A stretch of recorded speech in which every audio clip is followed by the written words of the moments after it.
My name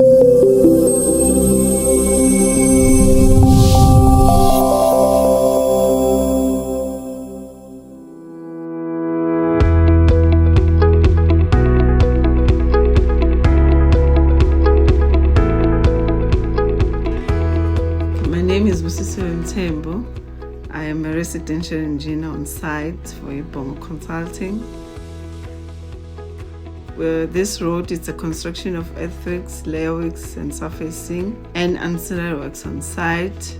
It's a 3.92 kilometer road with one structure of a 1.8 by 1.8 portal Calvets.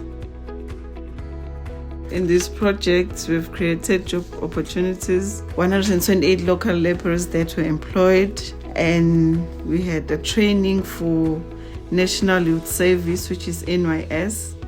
We employed 20 students that were doing training, opened the company for them, a co-op company, to form part of the CPG contractors on site.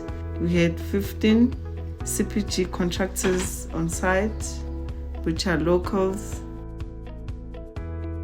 When it comes to safety, we make sure that all the laborers on site are wearing full PPE. Once a month, we will have a safety meeting. Twice a week, we'll have toolbox talks to make sure that everyone is aware of what needs to be done for those particular activities on site. Since the project started up to now, we have no incident on site.